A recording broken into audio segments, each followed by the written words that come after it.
Hello, future engineers. Welcome to my YouTube channel. If you're still new to my channel and you like what I'm doing, please don't forget to share my videos to your friends and to your friends' friends, to your younger brothers and sisters who would want to take up engineering in the future, and to your relatives.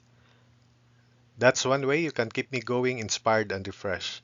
Now, if you find my videos interesting and important to your studies, also please don't forget to subscribe. Here are another problems on variation.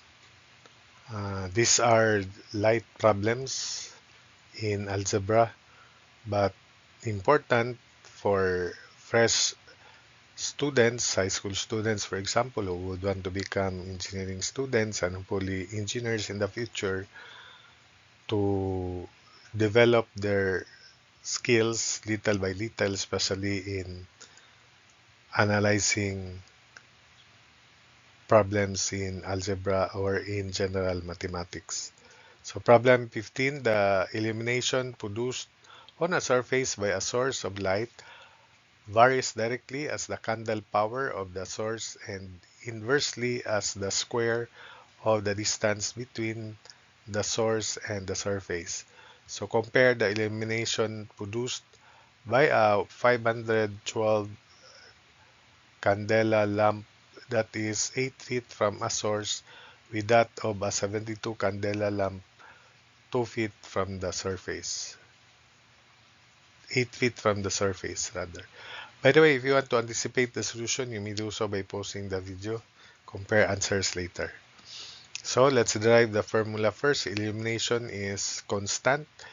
Proportional varies directly as the candle power. I'll call that C. And inversely as the square of the distance. So D square. So therefore, for the first situation, I sub 1 is K. C is 512 divided by 8 square. Divided by 8 square. The distance is 8 from the source. So therefore, I1 is 8K. I sub 2 on the other hand is K. Then 72. Then divided by 2 square. So 18K.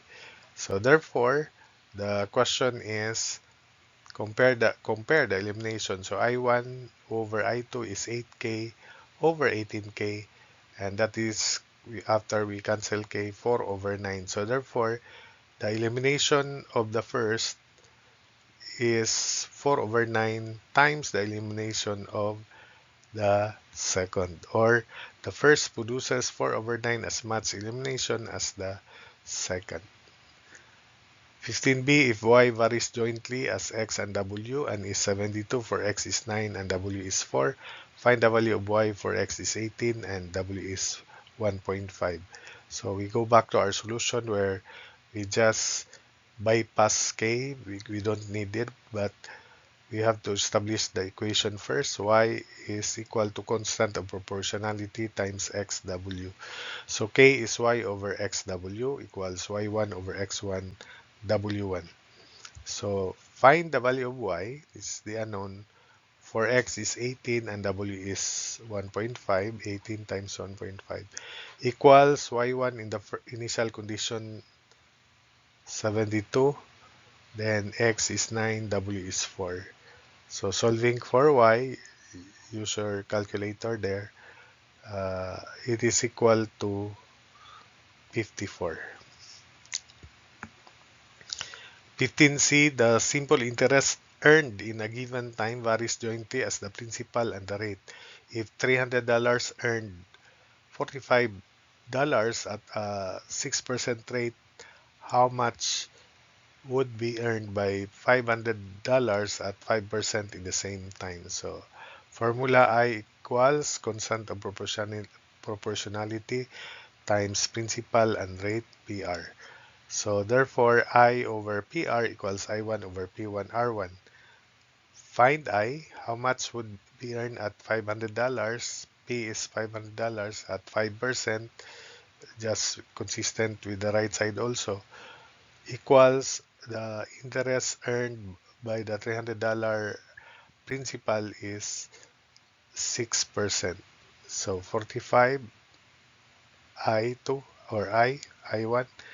Principal 300, rate 6%. Solving for I, it is $62.5.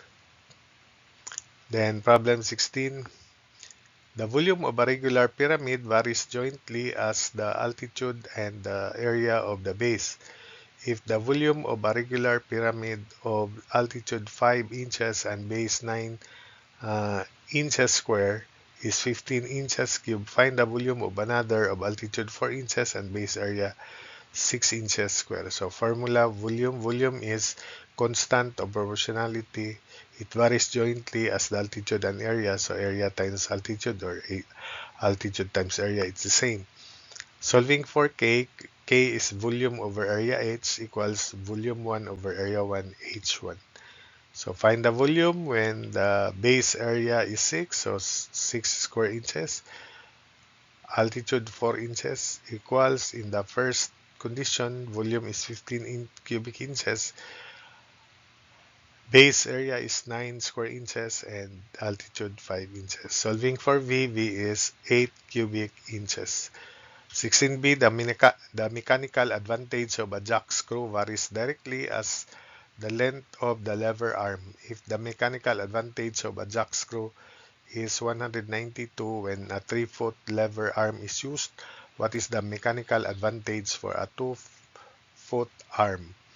So formula, mechanical advantage is constant proportionality times length of lever.